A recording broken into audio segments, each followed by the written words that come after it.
తాబేలు కథ.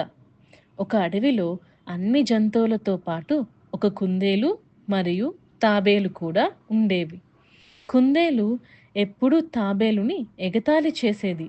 తాబేలుకి పరిగెత్తడం రాదని, నువ్వు ఎప్పటికీ నన్ను ఓడించలేవు అని తాబేలుని నవ్వుతూ చెప్పేది. కుందేలు తన వేగాన్ని గురించి ఎప్పుడూ పొగుడుతూ ఉండేది. తాబేలు ఈ పరిస్థితిని గమనించి ఒకరోజు కుందేలుతో పందెం పెట్టాలని నిర్ణయించుకుంది. ఇది విని కుందేలు నవ్వుతూ, నేనే గెలుస్తాను, నువ్వు కింద పడిపోతావు అని చెప్పింది. మిగతా జంతువులు ఆ పందెం ఎలా జరగబోతోంది అని ఆసక్తిగా చూస్తున్నాయి. పోటీ ప్రారంభమైంది. కుందేలు చాలా వేగంగా పరిగెత్తి వెళ్తోంది. తాబేలు కూడా వెళ్తోంది.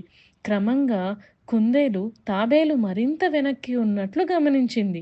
ఇంకా చాలా సమయం పడుతుంది అని అనుకుని కుందేలు పక్కనే ఉన్న చెట్టు నీడలో కూర్చుని నిద్రపోయింది. అయితే తాబేలు మాత్రం క్రమం మొదలకుండా పరిగెడుతూనే ఉంది. అలా పరిగెడుతూ చివరకు తాబేలు విజయం సాధించింది. తాబేలు తన లక్ష్యాన్ని చేరుకోవడం చూసిన మిగతా జంతువులన్నీ విజయం తాబేలుదే, విజయం తాబేలుదే అని గట్టిగా అరవసాగాయి. కుందేలు ఈ శబ్దానికి నిద్రలేచి పరిగెత్తుకుంటూ వచ్చింది. కానీ ఆలస్యం అయిపోయింది. తాబేలే విజయం సాధించింది. ఇక్కడ మనం తెలుసుకోవాల్సింది ఏంటంటే, వేగం మాత్రమే ఉంటే విజయానికి సరిపోదు. క్రమశిక్షణ మరియు పట్టుదల కూడా ఉండాలి. కాకి. అనగనగా ఒక అడవిలో ఒక కాకి నివసిస్తూ ఉండేది. అదేమో ఎండాకాలం. ఆ ఎండవేడికి కాకికి చాలా దాహం వేసింది. కాకి చుట్టుపక్కల ఎంతో వెతికింది. కానీ నీరు మాత్రం ఎక్కడా కనిపించలేదు. అలా నీరు కోసం ఎంతో దూరం వెతుకుతూ వెళ్ళింది. కానీ ఎక్కడా నీరు కనపడలేదు. అలా వెతుకుతూనే ఉంది. కానీ నీరు దొరకనే లేదు. ఎంతో అలసిపోయిన ఆ కాకి ఓపిక తెచ్చుకొని చాలాసేపు ఎగురుతూనే ఉంది. అలా కొంతసేపు వెతకగా ఆ కాకికి ఒక కుండ కనిపించింది.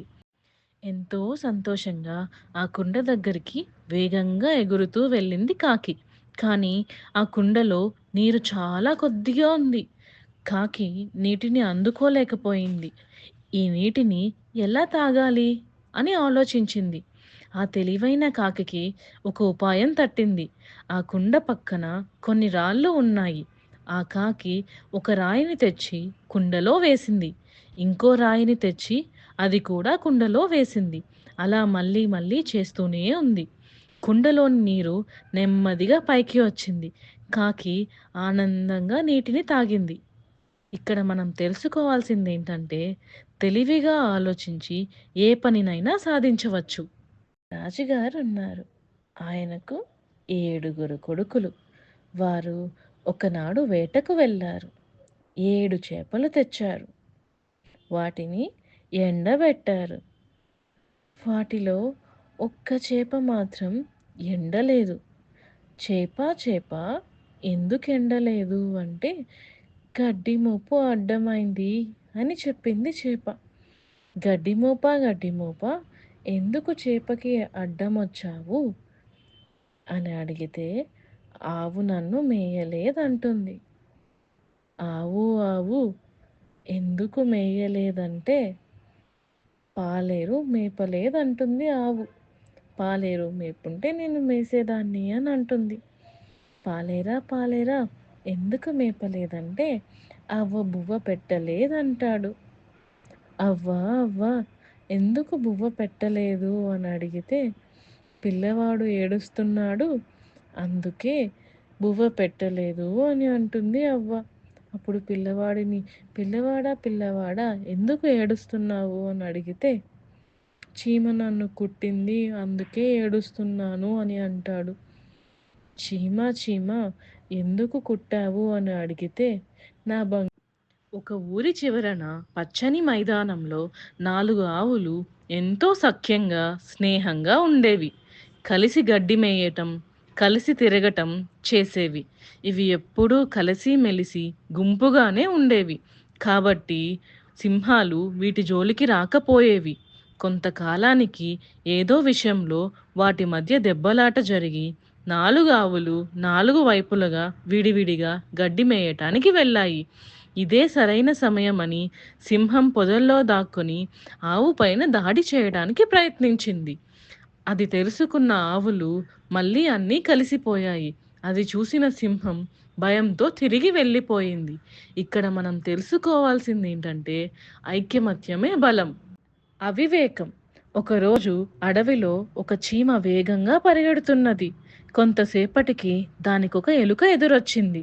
చీమా చీమా ఎందుకంత వేగంగా పరిగెడుతున్నావు అని చీమను అడిగింది ఎలుక. అక్కడొక పెద్ద జంతువు ఉంది. నాకన్నా చాలా పెద్దది. అది నన్ను తినేస్తుందేమోనని పరిగెత్తుతున్నాను అంది చీమ. అయితే అది నన్ను కూడా తినేస్తుందేమో, నేను నీతో పాటే పరిగెత్తుతాను అంటూ ఎలుక కూడా పరుగు ప్రారంభించింది. అవి రెండూ పరిగెడుతుండగా ఒక కుందేలు ఎదురొచ్చింది. ఎందుకలా పరిగెడుతున్నారు అని అడిగింది కుందేలు. అక్కడొక పెద్ద జంతువు ఉంది. నాకన్నా చాలా పెద్దది. అది నన్ను తినేస్తుందేమోనని పరిగెత్తుతున్నాను అంది చీమ. అవునవును అంది ఎలుక. దాంతో భయంతో కుందేలు కూడా వాటితో పాటు పరుగు ప్రారంభించింది. కొంత దూరం వెళ్ళగా వాటికి ఒక నక్క ఎదురొచ్చింది. అదే ప్రశ్న వేసింది. చీమ మళ్ళీ అదే సమాధానం చెప్పింది. వాటితో పాటు నక్క కూడా పరుగు ప్రారంభించింది. చాలా దూరం పరిగెత్తాక నక్క అలసటితో ఇంక నా వల్ల కాదు, నేను పరిగెత్తలేను, ఇంతకు ఆ జంతువేమిటి అని అడిగింది. అదా, అది పెద్ద గండు చీమ. నా వైపే వస్తుంటే తనేం చేస్తుందేమో అని భయపడ్డాను అని చెప్పింది చీమ. ఎలుక, కుందేలు, నక్కకు కోపం వచ్చింది. గండు చీమ మమ్మల్ని తింటుందా, అనవసరంగా భయపెట్టావు అని చాలా కోపడ్డాయి. నన్ను తింటుందని చెప్పాను, మిమ్మల్ని తింటుందన్నానా అంది చీమ. నిజమే కదా అని అనుకున్నాయి ఎలుక, కుందేలు, నక్క. ఇక్కడ మనం తెలుసుకోవాల్సిందేంటంటే ఇతరులు ఎందుకు భయపడుతున్నారో తెలియకుండానే మనం కూడా భయపడ్డం అవివేకం.